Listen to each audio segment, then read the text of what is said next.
Olá você telespectador, olá você telespectador da Cultura Litoral. A partir de agora você acompanha a edição desta segunda-feira do Opinião Litoral. Participam analisando, comentando as notícias com você, o empresário João Vilela, que é advogado, e o médico Benjamin Rodrigues Lopes.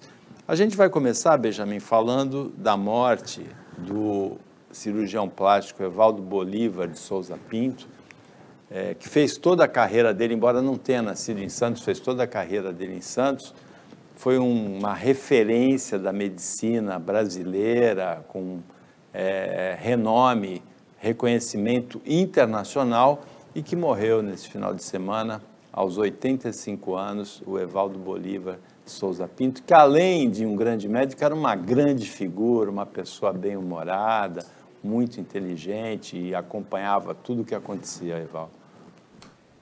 Boa tarde a quem nos escuta agora no período da tarde e boa noite para quem vê na representação. Falar do Evaldo Bolívar, assim, eu não tinha amizade pessoal com ele, mas tinha uma admiração profunda pelo que o Evaldo Bolívar significou na medicina santista, brasileira e internacional. Eu gosto de puxar um pouco a sardinha para a minha profissão de ser médico. Esta cidade, ela é criada em cima de um hospital. A Santa Casa de Misericórdia de Todos os Santos, porta aberta a todos, ela mostrou como é que era fazer saúde no tempo em que a gente não tinha atendimento médico. É aqui a Santa Casa. Tanto que o nosso lema da cidade é que a pátria ensinei a caridade. Durante muitos e muitos anos, a medicina feita nesta cidade foi uma medicina de primeiríssimo mundo. Nós tivemos grandes médicos que trabalharam aqui. Vocês talvez não o conheceram, mas por força de profissão eu conheci, Domingos Pinto, que hoje é o nome do Hospital da Zona Noroeste. Ele construía as primeiras máquinas para atendimento cardíaco, que são usadas em transplantes, na velha Santa Casa. Grandes figuras da medicina passaram por aqui, Martins Fontes, seu pai, Silvério Fontes. A gente perdeu um pouco disso, a gente perdeu a história desses grandes médicos que são referências. Há alguns anos, no meio da pandemia, nós perdemos o Bisturi de Ouro, outro grande médico da cidade.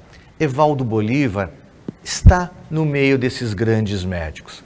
Durante muitos e muitos anos, apesar, como o Paulo lembrou muito bem, não ser um cidadão nascido na cidade, ele fez a sua história pessoal, ele construiu a sua lenda na cidade, construiu um serviço de cirurgia plástica, referência local, nacional e internacional, operou milhares de pessoas e, mais importante, ensinou milhares de profissionais. Evaldo Bolívar, descanse em paz. Seu legado fica. O Benjamin lembrou também do Arthur Domingues Pinto e do José Luiz Barbosa, outros dois grandes médicos da história da cidade. O Evaldo, o Evaldo Bolívar, uma vez eu perguntei para ele se o nome dele pronunciava Bolívar ou Bolivar. Ele respondeu bem-humorado assim: quando eu era pobre, era Bolivar. Depois que eu fiquei rico, ficou Bolívar. Era uma grande figura. É uma referência. Aliás, nossa cidade, ela tem excelentes médicos, você sabe disso, todo mundo sabe essa questão. Talvez tenham perdido muitos que foram referência mesmo, mas temos ainda grandes médicos, e o Evaldo, sem dúvida nenhuma, teve um ponto importantíssimo, vou colocar entre aspas para não entender errado, até um turismo de cirurgia plástica teve muito em Santos. Quantas pessoas vêm para Santos de outras cidades, não só da Baixada Santista, mas de outras cidades do interior, inclusive, para operar em Santos. Foi uma referência em termos de cirurgia plástica. Assim como no Rio de Janeiro tiveram outros grandes cirurgiões também, mas Santos teve essa referência de ter grandes cirurgiões plásticos também, né? E você lembrou bem, viu? É uma questão da cidade ser nascido num hospital, né? Nós temos uma cidade que nasceu no hospital e esse caso é Santos. E sempre teve essa questão médica muito importante. Toda a região depende de Santos, os melhores médicos estão aqui em Santos. Há uma viagem sempre do Vale do Ribeira, inclusive, para cá, do litoral norte para cá, para procurar os hospitais, que a cidade é referência. E poderia ser melhor, inclusive, né? Na realidade, nós podíamos ter melhores hospitais, nós temos hospitais que tentam se manter como a Santa Casa, a Beneficência Portuguesa, até pela filantropia de alguns hospitais, mas a gente merecia, há bem pouco tempo a gente falava que se tiver alguma cirurgia, a gente falando de estética, mas cirurgia, você tinha que subir para São Paulo, né? Era muito comum você falar por falta de estrutura nos hospitais, de equipamentos dos hospitais, não da matéria humana, mas de equipamentos que hoje a medicina virou, base ela é equipamento, né? Claro que sem a mão humana não resolve nada, sem conhecimento humano não resolve nada, mas sem equipamento também fica bem difícil, né? O Evaldo Bolívar, ele também criou um hospital dia, né, para as cirurgias dele, e ele era muito amigo da grande referência brasileira da cirurgia plástica, que era o Dr. Ivo Pitangui. Sim. Ele, inclusive, reconhecia no Pitangui um profissional de excelência, de uma dimensão também internacional, como ele mesmo atingiu. Foi condenado a 1 ano e 5 meses de prisão na sexta-feira pela Justiça Militar o tenente-coronel Cássio Novaes, da Polícia Militar.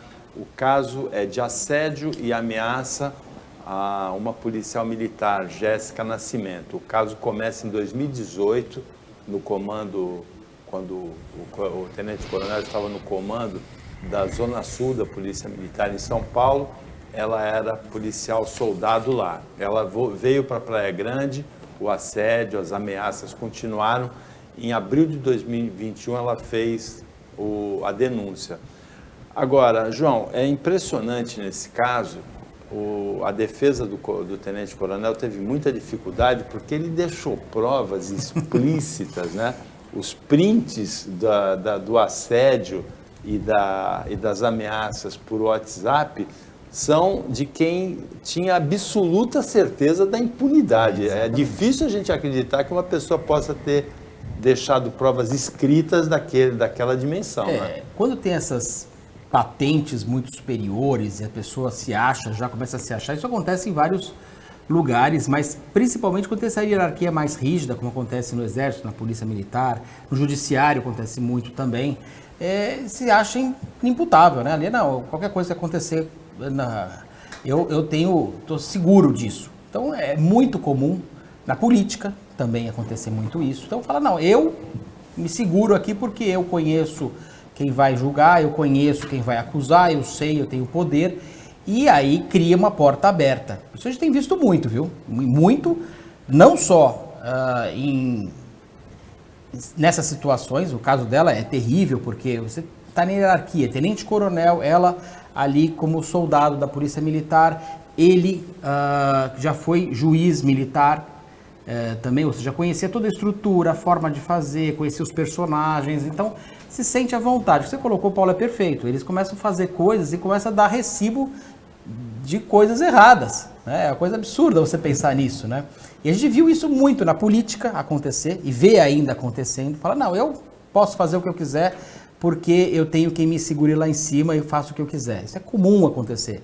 Acontece também, infelizmente, nesses casos, não só de assédio sexual ou de estupro mesmo, acontece também em corrupção. Isso é outro fator que deixa a porta aberta. A grande diferença que nós temos é justamente essa. Quando tiver a punição, a certeza da punição, nos casos, como reduz a questão? Você colocou perfeito, ele coloca lá, deixa tudo aberto lá, como se não vai acontecer nada comigo.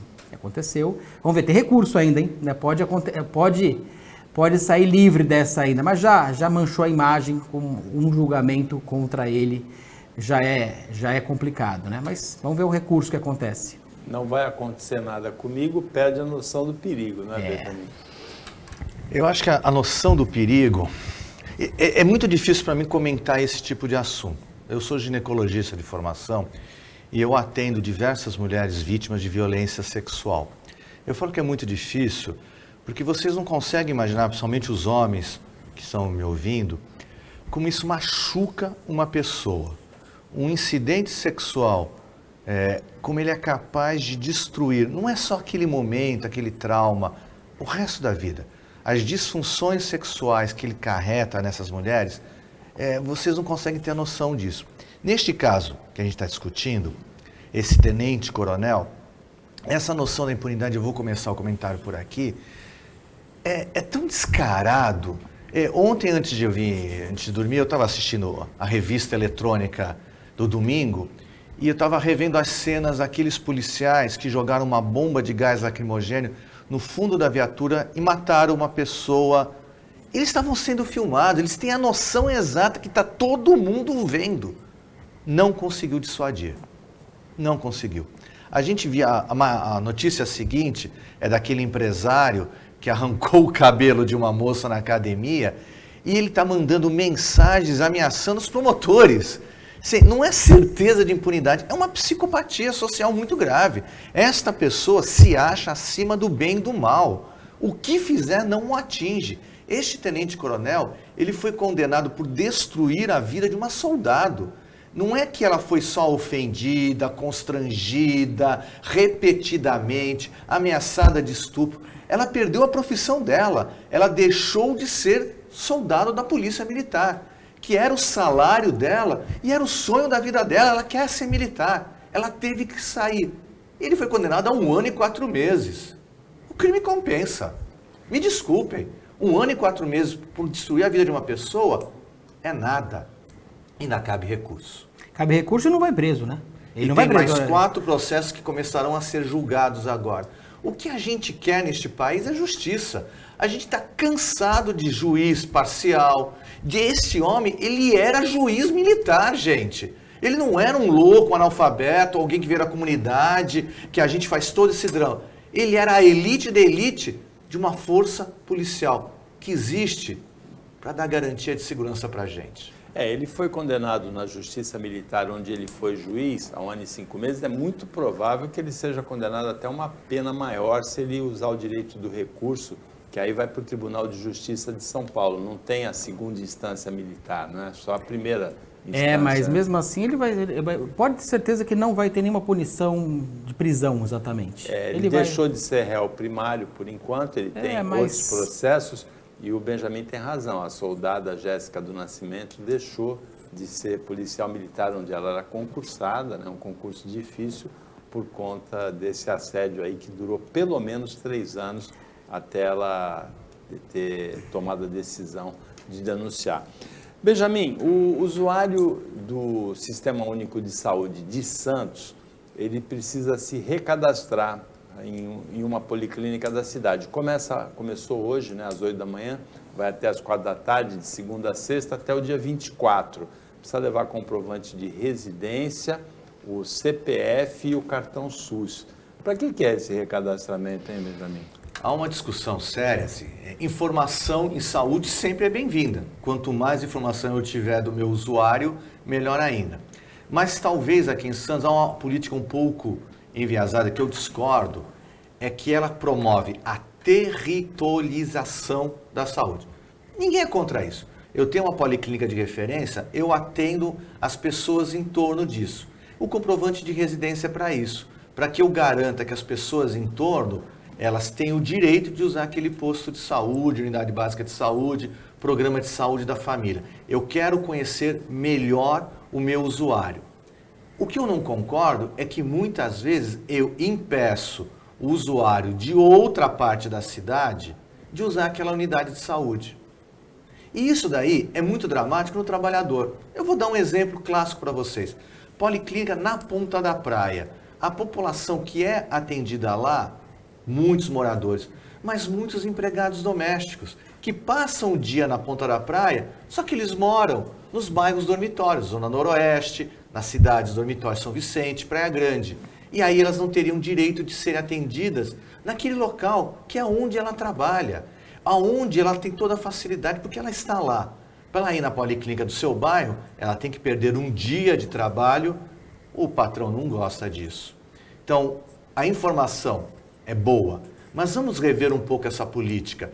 A territorialização não pode ser o aprisionamento do sistema único de saúde. É um só para todos. Todos são iguais. É importante isso que o Benjamin falou, porque a Baixada Santista, inclusive, ele começa na própria regionalização dentro da cidade, né? A pessoa trabalha num bairro, mora em outro, né? Trabalha na Ponta da Praia, mora no Boqueirão, ou mora no Campo Grande, Aparecida, Encruzilhada, Vila Matias, mas também tem a questão de trabalha num lugar e mora em outra cidade. O cidadão da Baixada Santista, ele pode morar em Santos, trabalhar em Praia Grande, morar em São Vicente, trabalhar em Cubatão, estuda à noite numa outra cidade. Então, esse sistema deveria, a tendência dele é ele ser metropolizado e não, não sei como seria a palavra, mas concentrado no bairro, né? Isso eu estava conversando, a gente estava no programa aqui com a Maria Helena, exatamente sobre isso, em relação a creches, por exemplo. Às vezes a pessoa, a mãe, trabalha num lugar, é a mesma coisa, e não pode ter aquela creche perto onde ela trabalha, que ela estaria mais tranquila, ali do lado, podendo colocar o seu filho, precisa de alguma coisa, ela tem ao lado, pode chegar com a criança, sair com a criança, quer dizer, tem outras facilidades que não são permitidas. O que acontece hoje na saúde, que eu vejo, não só na saúde, mas em todas as áreas, aliás, nós temos que ter um cartão único.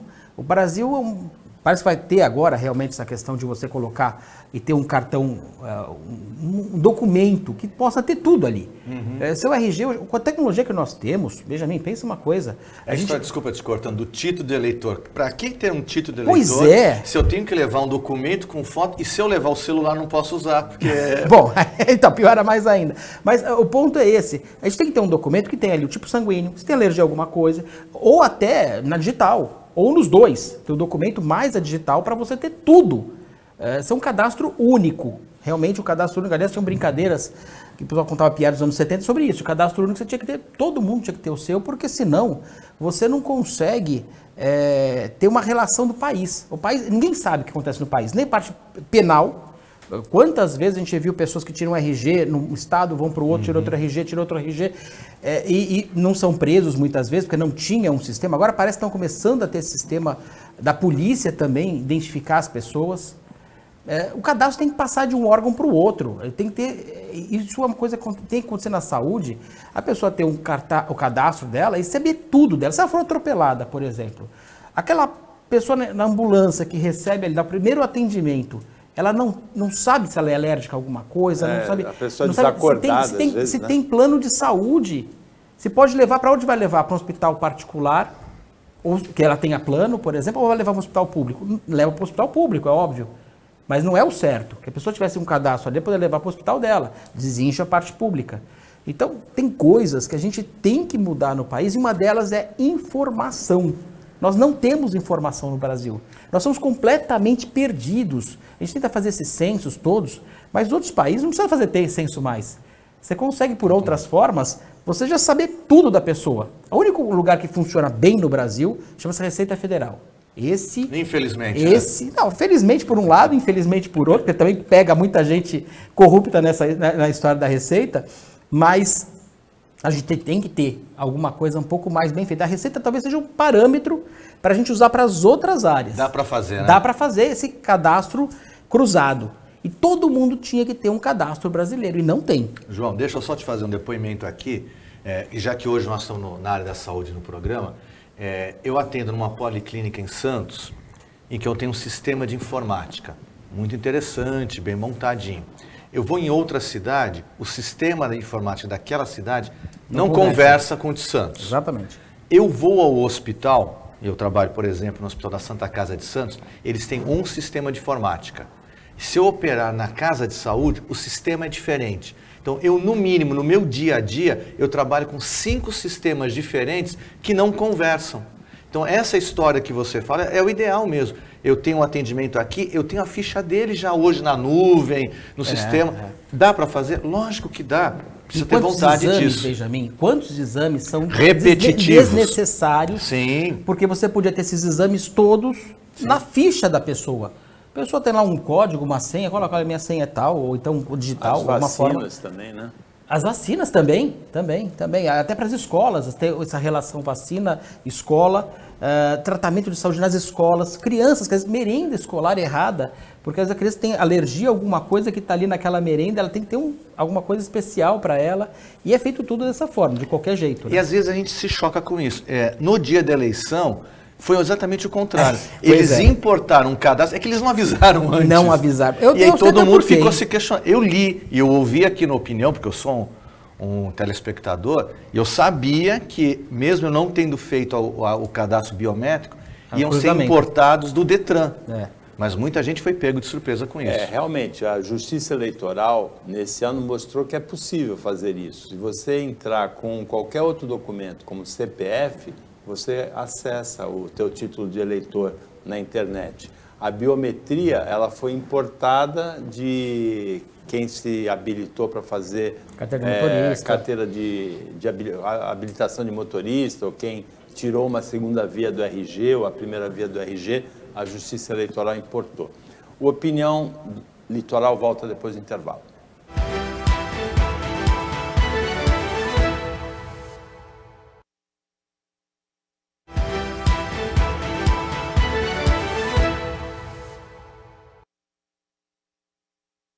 O Benjamin Rodrigues Lopes, João Vilela comentam as notícias com você nesta segunda-feira. Uma dessas notícias é de quinta-feira passada à noite. Um casal foi flagrado furtando fios em São Vicente. O Centro de Comando de Controle Operacional das Câmeras de São Vicente, que são em totens, detectou, acionou a Guarda Civil Municipal e houve a prisão. Tem vários aspectos para serem comentados aí. Mas a função do Centro de Controle Operacional, João, é essa, né? E o furto de fios é alguma coisa que prejudica a comunidade toda. A cidade de Santos, por exemplo, ficou sem iluminação na praia por muito tempo por causa de roubo de fios, né? E é uma coisa inacreditável você pensar que o cara vai... de Santos, por exemplo, não são mais fios, são cabos, são algo que dá uma diferença muito grande, que a energia que passa para iluminar a praia, por exemplo... É alta, não é uma energia. A pessoa foi lá e corta. Para você fazer um serviço desse, você não encontra profissional, às vezes, para fazer um serviço desse em casa. Você quer fazer uma coisa muito mais simples, você não encontra. O cara vai lá e arranca aquilo, podendo tomar um tranco que ele vai virar pó em 2 segundos. Mas o grande problema que nós temos também, que gera, é a receptação. Alguém está comprando isso. Enquanto a gente tiver lugares que compram, sabendo que ali vem de um furto, a gente vai continuar tendo esse problema. Então, a gente sabe que para uso de drogas, tem lugares que trocam cabos, fios, o cobre, por droga, direto, sem você ter que pegar o dinheiro. Já tem lugares fazendo isso, aqui em Santos. E lugar que todo mundo sabe. Todo mundo sabe. A polícia sabe, a guarda municipal sabe onde que queima o fio. Se quiser, eu conto. Onde queima o fio para depois levar a esse lugar. Então, são coisas óbvias. E ali no lugar que faz isso, que se faz essa receptação, que se faz a queima do fio, não tem uma câmera. Por que será? Não é inibido. Durante a pandemia eu notei uma coisa interessante, que fecharam todos os comércios. Esse era o único lugar que estava aberto. Passava o dia que estava aberto. Falei, pô, mas isso pode, né? Na pandemia, né? Fechou tudo. Ali podia. Então, a gente sabe que essa coisa, como é que funciona. A pessoa quer droga, quer o crack principalmente, e vai lá e arranca o fio para um desespero, inclusive. Se a pessoa não tiver tratamento, ela vai continuar fazendo isso até o dia que ela morra eletrocutada ou que ela morra com a droga. E vai arrancando isso tudo, de casas, de policlínicas, inclusive em Santos já aconteceu várias vezes, escolas, de tudo quanto é lugar, de comércio. Eu não tenho mais uma lâmpada externa que eu tinha na loja, que arrancaram tudo. Já não cansei, não vou colocar mais. Nas 2 lojas, que arrancam tudo.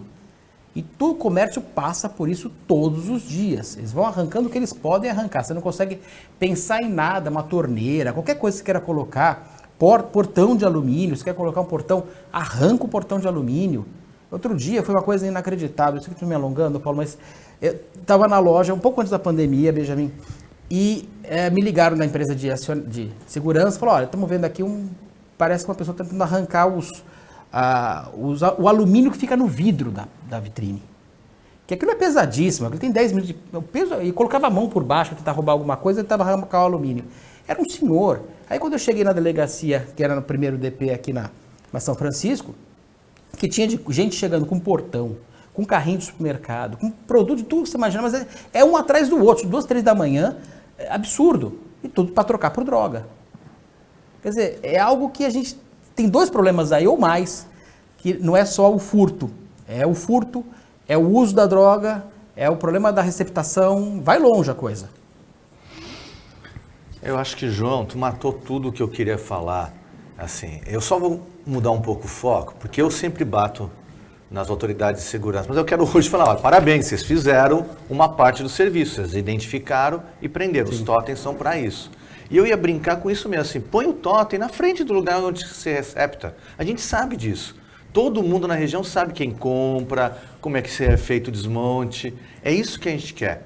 Claro que a gente está vivendo num momento de uma crise muito forte. Ainda temos um contingente de desempregados.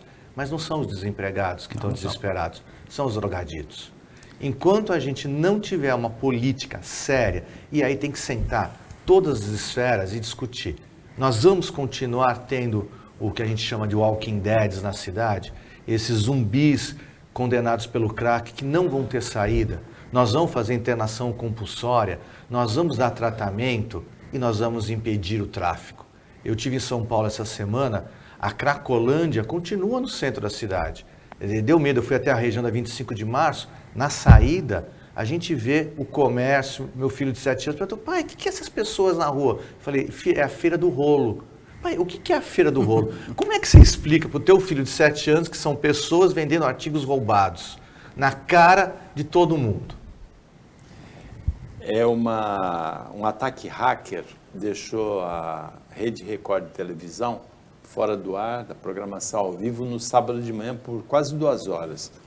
A Rede Record está ameaçada de perder uma boa parte dos arquivos, ou até a totalidade dos arquivos, e outras redes de televisão, como a Cultura, a nossa rede, por exemplo, tomaram providências imediatas para evitar isso, o que é inevitável, né? Porque até a NASA sofreu um ataque hacker, o Pentágono, o temor que se tem é que numa guerra cibernética se afete, por exemplo, o funcionamento de uma barragem, que inunde uma cidade, né? A gente vai precisar lidar com isso, né? Criar um sistema de defesa, assim. Qualquer suspeita interrompe o sistema e começa o analógico, né? Eu acho que agora vai ter, inclusive, a mãe Bill Gates. Bill Gates tem previsto muita coisa. Eu acho que ele vai ter que mudar de ramo para previsão, porque ele tem acertado. O pior é isso. Ele falou em 2015. É mãe Bill Gates. Mãe Bill Gates, esse é o novo, a nova profissão dele, porque em 2015 ele previu que ia ter uma pandemia e explicou praticamente o que ia acontecer com gráficos, mostrando tudo que podia acontecer numa pandemia e falou como é que isso ia ser rápido. Em 2021, ele me fala em relação a uma outra questão que seria uma varíola que provavelmente, quer dizer, ele já acertou já 2 tacadas difíceis de acertar. E aí ele veio agora falar que o próximo problema que tem, aí a área dele, eu fico mais preocupado porque é a área dele direta, que vai ter o grande problema que vai ser ataques hackers de uma forma muito violenta. O terrorismo hacker vai realmente fazer o que você falou, Paulo. Você não está seguro em lugar nenhum. Hoje tudo nosso é ligado à parte de computadores. E quem fizer isso, para bancos, para hospitais, para o que você quiser fazer, exércitos, inclusive, aliás, vamos lembrar que a internet foi criada pelo exército americano. Então, a base toda, até lançamento de mísseis, foguetes, é claro que hoje eles têm um cuidado muito mecânico até para poder fazer qualquer lançamento de mísseis, por exemplo, você não pode deixar ligado num sistema que seja possível de ser hackeado. Então, mas vai acontecer. Isso com certeza. Eu vou brincar aqui com os telespectadores, porque assim, o João é o mais jovem da bancada. Mas o Paulo, quando ele vivia na Suméria, ele lembra muito bem que como é que eles preservavam as informações? Tabuinhas de argila. Faz 3.500 anos isso. Um pouquinho mais. O Paulo ainda fazia bar mitzvah dele. O que eu estou dizendo na verdade são 5.500, né? Porque é 3.500 mais 2.000 antes de Cristo. Mas o que eu queria brincar e refletir com a gente sabe que isso vai acontecer. O que o Bill Gates fala é o óbvio ululante. Todos nós que temos computador, escutamos desde sempre, faz backup, deixa guardado em algum outro lugar. Porque um dia a internet cai, a nuvem é acionada, o arquivo é hackeado e a gente não faz. O grande problema da Record não foi só ela perder o sistema operacional por alguns momentos, é que todos os programas dela estavam na nuvem, mas não tinha o físico guardado. A Record já é useira e vezeira disso. Nós, muito mais velhos, lembramos que na década de 70 e 80, os arquivos da Record foram destruídos por um incêndio que perdeu a família Trapo, vários programas icônicos. Agora, novamente, está ameaçada disso. quem mexe com informática, seja o lojista ou o grande centro de defesa, tem que saber o seguinte: estar ligado à internet é vulnerável. Por que o sistema de urnas brasileiras é seguro? Porque não está ligado na internet. Você grava fisicamente o resultado, leva e aí você põe no computador central. Por isso que os estados do Nordeste e do Amazonas demoram mais para apurar. Entrou no sistema da internet, você é vulnerável. E aí a gente volta na primeira notícia, que a gente falava da certeza da impunidade. Aqui é a certeza de que eu sou invulnerável. Não, você é vulnerável. Então tenha medidas de segurança do seu computador, da sua rede social, dos seus códigos de banco. Em São Paulo, João, é muito comum você ter 2 celulares. Eu entendi por quê. Não, um é para usar e outro é para o ladrão. Se o ladrão levar, eu dou o outro, porque é o mais simplesinho, e não estão os meus dados de banco, Pix, tudo mais. Né? E agora, um celular para deixar em casa é manchete no Jornal de Lisboa. O Opinião Litoral volta depois do intervalo com a ameaça em mais uma barragem, essa em Santa Bárbara, mas no mesmo estado de Brumadinho, estado de Minas Gerais.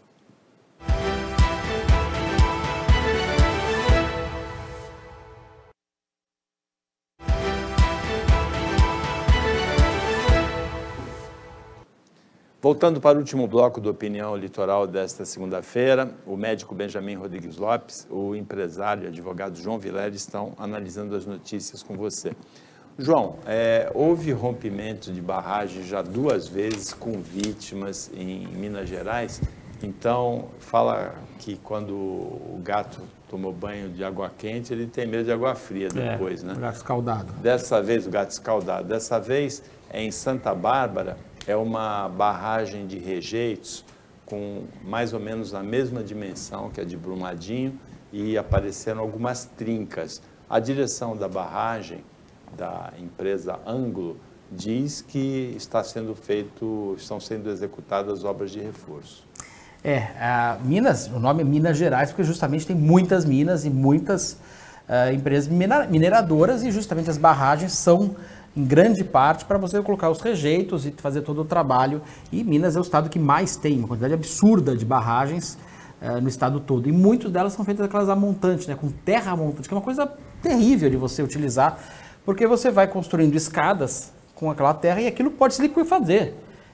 Imagina, você achar que você vai conseguir fazer, era um processo antigo, e muitas delas ainda são. Então tem que ser muito bem vistas, vistoriadas, para poder ter essa ideia do que acontece lá em Minas. Então é um estado que está propício aí, já é a segunda vez que você falou, já acontece, e qualquer outra, se não tivesse nunca acontecido, você falava, trinca, não seria nem notícia. Como já aconteceu 2 vezes e o estrago é grande, a gente viu o que acontece, agora estamos descobrindo já os últimos corpos, né, depois de 4 anos. Isso faz 4 anos, Paulo. Foi em janeiro de 2020, a última. 2019. 19, né? 19. Então, quer dizer, é um negócio terrível que acontece em Minas, que a quantidade que tem de barragens e tem problemas lá, e as empresas estão cada vez mais se preocupando com isso também, porque elas... imagina o que a Vale do Rio Doce perdeu só em ações. Quando acontece um desastre desse, vai embaixo tudo, o investimento, o nome da empresa. Então elas vão ter que se preocupar muito mais e não usar esses processos que eram feitos antigamente para pequenas quantidades, né? Eles vão aumentando o tamanho e não tinham feito dessa forma, por isso que aconteceu tudo errado. Mas eu acredito que agora a preocupação é muito maior, não pode acontecer o terceiro. A dimensão é de 10 milhões de metros cúbicos, é a mesma dimensão de Brumadinho, absurdo, a mesma ordem de grandeza de rejeitos. Eu fico constrangido de conversar aqui sobre esse assunto, porque eu tenho um grande engenheiro aqui na bancada, nosso âncora, tem um dos ouvidos dele, é um ouvido de engenheiro. Mas assim, a gente está escutando, não é o terceiro evento, né? A gente já ouviu 2 vezes, a gente teve a primeira vez, aconteceu a segunda. Vai acontecer a terceira. Não precisa do Bill Gates, não, a mãe Bill Gates.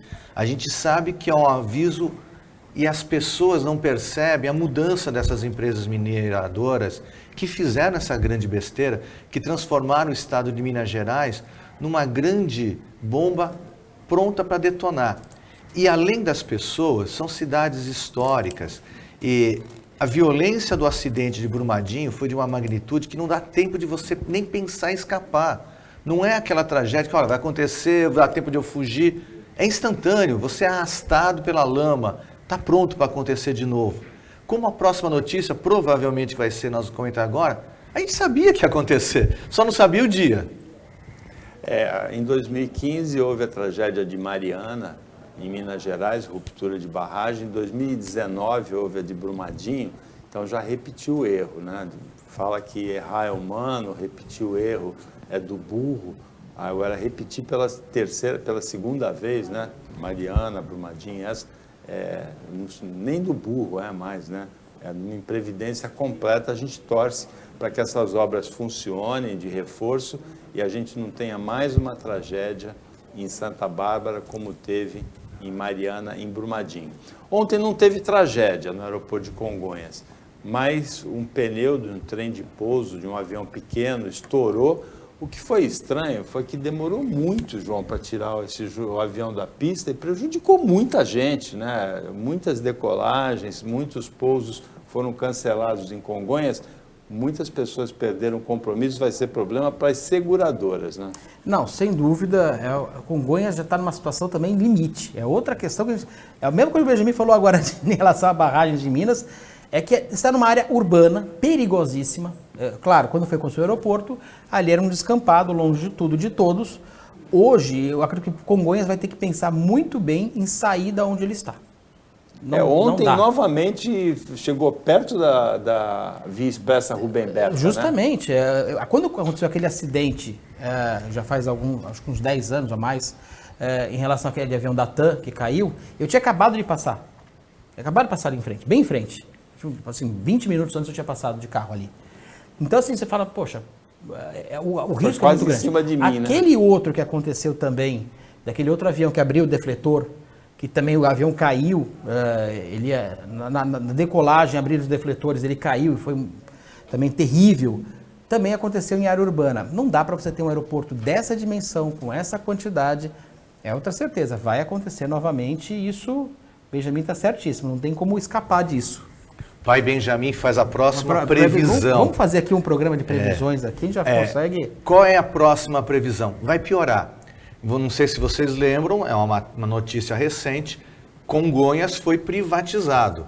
E dentro do projeto, eles vão aumentar o número de voos. Não é o que você estava falando, que devemos repensar. Não. O número de voos. E como é que você aumenta o número de voos no aeroporto? Ou você constrói uma outra pista, que não tem como, ou você diminui o intervalo entre um voo e o outro. Vai acontecer uma desgraça, em algum momento. Sem contar que construíram um prédio quase que em frente ao aeroporto, que o avião passa raspando, dá para dar tchauzinho às vezes de lá.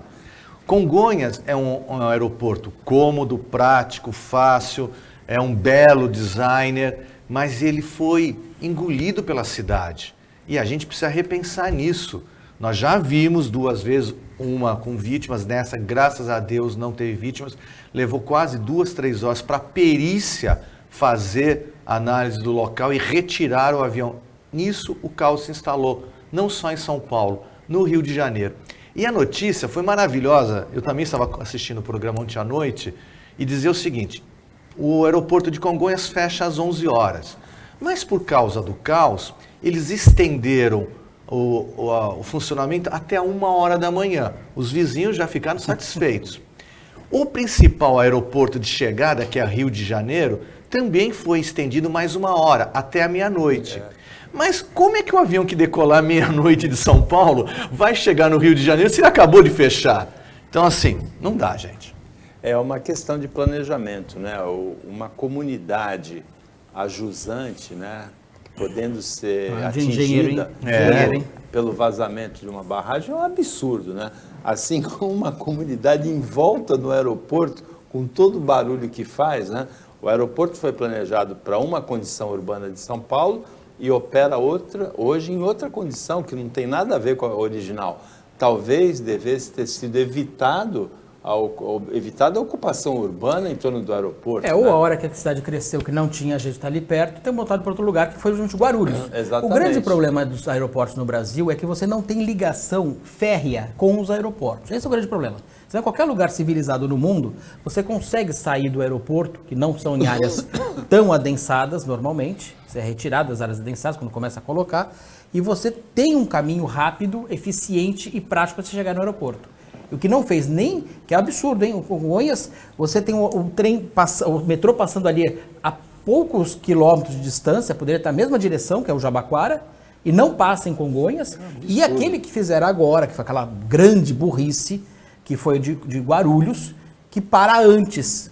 É uma coisa sensacional. Aliás, quem mexe com essa parte... Aí é o trem, né, que para antes, né? Mas é o sistema ligado ao metrô, né? E o meu livro de cabeceira é o FEBEAPA, o Festival de Besteiras que Assola o País.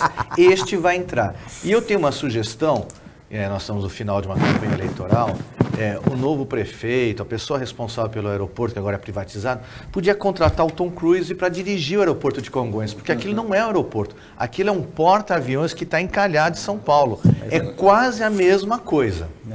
Bom, o debate presidencial, o primeiro do segundo turno, muita gente esperava esse debate ontem, ele vai acontecer no dia 16.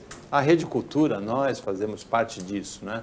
É o debate da Band, que tradicionalmente é o primeiro da campanha e vai ser o primeiro dessa vez também, presidencial. Hoje tem debate entre os candidatos a governador e no domingo debate entre os candidatos a presidente, Folha, UOL, Rede Cultura e Bandeirantes. Benjamin. É o primeiro campeonato de MMA político que vai ter. Hoje eu escutava o comentário de um jornalista, o Datena. O Datena vivenciou uma situação maravilhosa. Sexta-feira ele estava do lado do presidente, a imagem é linda, o presidente exaltado e o Datena impassível.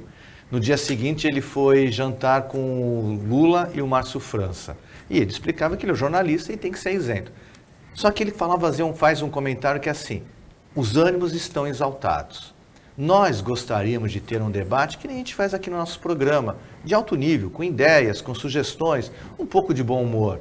Gostaríamos que os dois responsáveis pelo debate, os dois candidatos a presidente, o ex-presidente Lula e o atual presidente Jair Bolsonaro, tivessem a dignidade de não transformar os nossos ouvidos e olhos numa grande latrina. Gostaríamos muito que a gente discutisse o futuro do país. Os empresários querem saber aonde investir, a tranquilidade de expandir seus negócios, ter segurança de abrir sua loja e não ser assaltado, da gente saber que a economia vai correr de alguma maneira bem, que não vamos ter inflação ou se vamos ter o preço do combustível. Quais são as saídas? Qual é a solução para este país? É isto que este comentarista espera do debate do domingo. É isso que esse comentarista não vai ter no debate no domingo. Porque, veja... É o idealista e pragmático. As pessoas não vão, Benjamin, as pessoas não querem mais isso. Esse que é a população não quer, a população quer o MMA que você falou. Veja no último debate que teve, da Globo, o Luiz Felipe Dávila estava doido para trazer as propostas. Só ele também. Sim, só ele. Quando ele para, vamos tentar mostrar alguma coisa. Não pode. Estava ali um circo armado, que não é isso que a gente quer ouvir, mas acho que a grande parte da população quer isso. É nítido que as pessoas querem externar o que está sendo falado, tanto de um lado quanto do outro. O lado do presidente Bolsonaro, que ele se revolta, muita gente tem essa revolta para falar. Isso é muito natural, você vê o que acontece com as pessoas. Então a gente tem que realmente ter esse pensamento de não vai acontecer essa tranquilidade e não vai ter debate, vai ser uma gritaria um com o outro, isso é certo. Eu fiz uma consulta aqui, o caso do avião da TAM faz 15 anos, foi em 2007. 15 anos, que loucura. E 2 anos depois teve aquele avião da Air France que caiu no Oceano Atlântico, né, partindo do Rio de Janeiro para a Europa. Também faz 13 anos e o julgamento desse caso começa hoje. Agora, começa hoje também, João, um evento da Unesco, a Organização das Nações Unidas para a Educação, Cultura e Saúde, que é a discussão da cultura oceânica. Começa em Santos, Santos vai sediar esse evento, já começou hoje de manhã, que vai reunir pesquisadores, cientistas, estudantes de vários lugares do mundo.